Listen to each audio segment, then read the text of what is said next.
Yang namanya kita lagi pacaran semuanya indah. Jadi update terus. Wah, aku di sini yang, aku di sini sayang. Jangan lupa makan siang, jangan lupa makan malam, jangan lupa sholat, jangan lupa tidur, jangan telat. Pokoknya diperhati ke pokoknya sayang nak matilah karena belum jadi istri.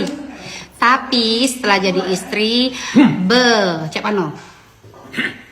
Cek mana lagi? Terus kurang. Pergi pagi. Baliknya malam. Nah, terus tidak katik kabar di mana, ngapoin, sama siapa, lagi apa, ya kan? Kamu sedang apa dan lagi apa? Pas di telepon suka ngeheng. Tidak aktif, bukan ngeheng. Habis baterai. Tidak katik-katik. Lupa baca. Jadi itulah salah satu contoh kurangnya menghargai. Kalau dia waktu pacaran dihargain kita sebagai perempuan, tapi kenapa setelah berumah tangga tidak? Ya kan? Kenapa kita seperti tidak dianggap setelah menjadi istri? Karena mungkin laki-laki sudah merasa, oh dia sudah jadi milik aku. Sama halnya kayak kita ngelihat sepatu, lihat tas, lihat barang berharga lah di toko. Belum menjadi milik itu kayaknya bagus ya. Istimewa sekali, berharga sekali. Sama juga perempuan, kalau belum didapatkan laki-laki, dia tuh merasa perempuan itu wah dihargai, dicintai. Bukan berarti tidak mencintai kayak Om Dirman, bukan berarti tidak mencintai. Kita tanya ya, Kak Dirman, masih cinta dak? Masih lah. Sayang dak? Nah, mungkin rasa itu karena sudah 26 tahun Tante Ica ini menikah sama mungkin dia ngerasa ya sudahlah, sudah adik beradik. Udah bisa suami-suami, adik beradik, jangan dicampur aduk. Nah, jadi inilah yang Tante Ica lakukan tuh. Jadi yang Tante Ica ambil tindakan seperti ini adalah bentuk perlawanan wanita supaya laki-laki itu jangan kebiasaan memperlakukan wanita yang sudah menjadi istrinya seperti teman biasa. Giliran nanti wanita di luar nanti kayak teman istimewa. Terus supaya rasa penghargaan itu tetap utuh waktu kayak dia masih baru mau melamar kita atau mau pacaran sama kita. Kalau sejauh ini, kalau untuk urusan rumah tangga Tante tidak ada yang namanya perselingkuhan, tidak ada yang namanya KDRT. Mungkin Tante sering KDRT sama dia, Tante sering cubitin namanya bini kalau lagi marah. Tapi intinya dengan keadaan seperti ini Tante Ica sih gugat cerai, tapi biarlah endingnya takdir lah ya, takdir pokoknya. Kenapa Tante Ica bilang takdir? Karena Tante sampai kapanpun tidak akan mencabut gugatan cerai Tante. Kalau Om Dirman masih sayang, masih cinta, masih mau mempertahankan rumah tangga, dengar gak Dirman? Ya, berjuanglah seperti Kak Dirman waktu mau memperjuangkan aku menjadi istri. Ya, mau memperjuangkan aku jadi istri. Terus mau menghargai aku seperti waktu masih pacaran. Jadi kalau nanti endingnya ditolak hakim, hikmahnya Om Dirman berubah. Kalau nanti diterima hakim, artinya Om Dirman harus berjuang memperebutkan hati Tante lagi. Lamar lagi, kan sudah cerai. Kayak gitu maksudnya. Paham gak sih kalian dengan perasaan Tante sekarang? Jadi kalau sejauh ini ya Tante Ica banyak dapat laporan dari penduduk bumi. Itu ibu-ibu Facebook yang komennya jelek dan tentang Tante. Itulah cari sensasi katanya. Nak cari konten biar naik akunnya. Tak. Emak-emak Facebook. Aku tidak ada main Facebook. Yang kalian lihat di komentar Facebook itu adalah mungkin penggemar-penggemar aku atau orang yang memanfaatkan video-video aku untuk dijadikan Facebook Pro apa katanya, itu dapat duit. Tapi tidak apa-apa, selagi itu tidak merugikan aku. Misalnya kalian Facebook Pro tapi kalian pakai video itu untuk jual produk slimming yang bukan produk Tante, itu artinya kalian menyusahkan aku atau merugikan aku. Tapi sejauh ini kalian komen, kalian itu perempuan tapi tidak tahu namanya sesama perasaan perempuan. Ya, mungkin kalian emak-emak Facebook yang komentar seperti itu mungkin tidak pernah merasakan yang seperti apa Tante Ica rasakan. Mungkin juga kalian tidak ada hati. Padahal di sini itu Tante Ica mau menunjukkan ke laki-laki ya, kalau perempuan itu setelah dinikahin perlu tetap dihargain. Jadi perempuan itu bisa juga mengambil sikap tegas terhadap pasangannya. Contohnya yang kayak Tante Ica lakukan, rumah tangga tidak ada masalah perselingkuhan, tidak ada masalah dengan KDRT, tapi Tante Ica menggugat cerai karena banyak sekali kesalahan Om yang tidak bisa Tante Ica toleransi dilakukan berulang-ulang. Sudah diupayakan dengan segala cara tapi tidak berubah. Jalan terakhir digugat cerai. Kalau dengan jalan terakhir ini masih tidak ada perubahan, artinya ya pacaklah Allah yang menentukan kayak mana itu. Kalau Tante sih lagi berusaha sebenarnya. Berusahanya itu Tante Ica menghargai diri Tante sendiri dan alhamdulillah Tante Ica diberi Allah rezeki lebih. Jadi kalau ada emak-emak Facebook ngomong aku mau cari cuan untuk di masalah ini, kalian salah besar.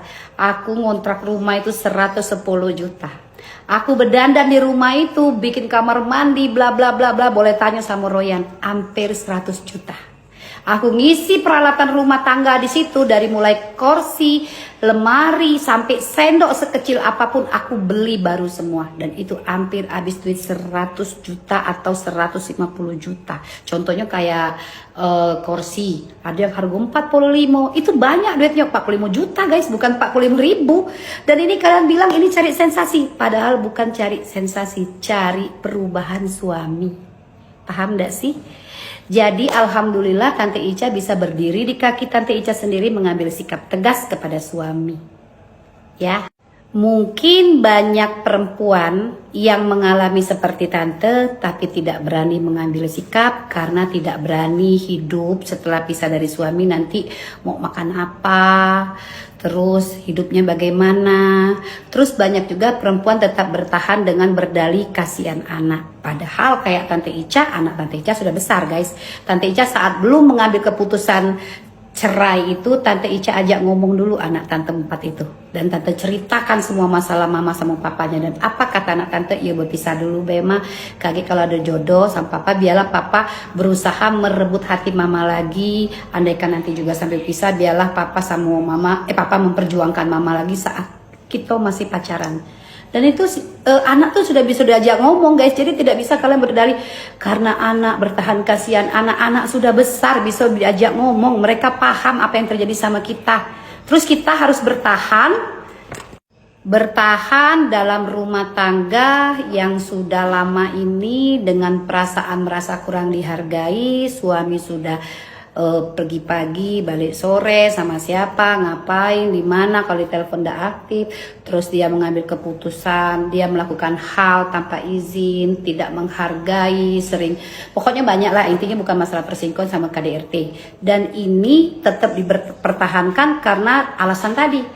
Dan yang ada nanti, ya tidak apalah, yang penting masih berumah tangga. Status rumah tangga, malu dilihat uang, malu sama uang, tapi kita mengalami penderitaan. Padahal nanti kalau sudah tua, anak pada nikah, kita ini berdua tontonan berjalan. Kalau sudah tidak ada rasa, dia berjalan duluan, kita di belakang.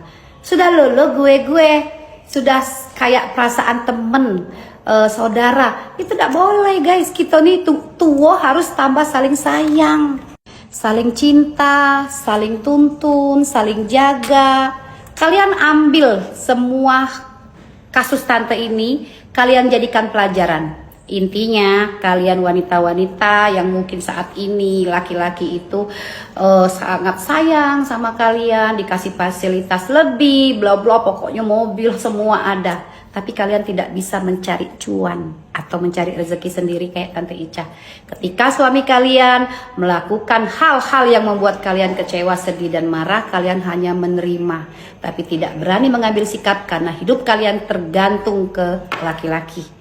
Jadi kalian bertahan dengan penuh penderitaan, mempertahankan rumah tangga karena takut menderita, tapi kalian menyiksa batin kalian sendiri. Kalau Tante Ica tidak ada, makanya dari sekarang mulailah sadar. Kalau ada rezeki disimpan, ditabung, atau tidak ada skill, belajar supaya kalian supaya kalian bisa mengambil tindakan tegas ketika pasangan kalian sudah tidak satu frekuensi lagi sama kalian.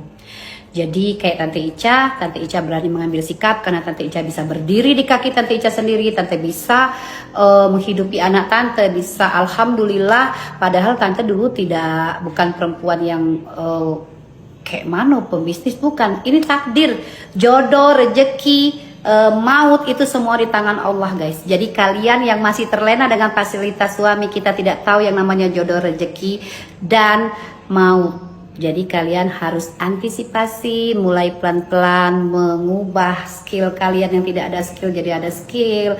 Kalian tidak bisa tuh masak, tidak bisa skill apa digali guys. Kalau misal sudah ada skill tapi tidak berani mempromosikan, pakai jasa manusia yang banyak follower seperti Tante. Jadi itu pesan untuk dari Tante Ica untuk kalian. Agak panjang terus kayak ngasih petua. Sebenarnya ini kalau kalian memandang dengan positif hal yang terjadi di rumah tangga Tante, bisa kalian jadi pelajaran. Jadi intinya kalian mulailah menjaga hati kalian, hargai diri kalian, sayangi diri kalian, jangan sampai dizolimin sama pasangan, jangan sampai tidak dihargai. Mulailah belajar untuk bisa mencari rezeki sendiri, ataupun kalau tidak bisa mencari rezeki sendiri, kalian nabung, dikasih uang sama suami sekian, siapkan untuk yang namanya masa depan. Yang Tante bilang tadi, tidak tahu rezeki, jodoh, mau. Laki kita sayang nih sama kita tidak tahu rezeki, ya tahu bangkrut. Laki kita nih cinta sama kita tidak tahu nama jodoh. Terus maut, terus cinta sayang rezeki ada meninggal. Cak mano? Siap. Pasti tidak siap kan? Tapi harus siap. Jadi kalau kalian laki cinta, laki sayang, tapi mau memisahkan, artinya kalian mulai harus berdiri di atas kaki sendiri. Karena banyak kejadian wanita-wanita yang biasa difasilitasin suami, biasa semua keinginannya dikasih suami, ketika suaminya tidak ada lagi, hidupnya sangat turun dari kata-kata yang tadinya di atas, akhirnya turun ke bawah. Karena tidak pernah nyari rezeki, tidak pernah tahu cara datang ke duit. Akhirnya maaf nih, yang tadinya memberi akhirnya jadi meminta. Itu jangan sampai terjadi. Nauzubillah min dzalik. Jadi Tante Ica mendoakan kalian semua jodohnya panjang, rezekinya banyak, terus sampai maut memisahkan. Jangan seperti Tante Ica, tapi hikmahnya di Tante Ica lakukan sekarang, Om Dirman banyak berubah guys, banyak berubah alhamdulillah. Jadi hikmahnya apa? Om Dirman berubah, dia kayak ngerebut hati Tante waktu kayak Tante Ica masih gadis. Karena Tante Ica benar-benar menghargai diri Tante, dia tidak boleh. Kayak semalam itu Tante juga udah nyangko dia celpok kayak gitu. Tapi intinya kalau nanti rumah tangga Tante Ica nih, gugatan Tante ditolak hakim, artinya hikmahnya Om Dirman lebih menghargai Tante, bisa berubah. Dia tahu yang mana Tante sukai. Kalaupun diterima hakim, artinya dia harus melamar Tante, mendekati janda anak 4 ya. Jadi dia datang kayak cewekan lagi. Jadi intinya seperti itulah ya, paham. Pokoknya semoga kalian bahagia semua, kalian tidak mengalami seperti Tante Ica alami. Selamat bahagia kalian semua. Semoga ya, kita saling mendoakan. Salam sakinah.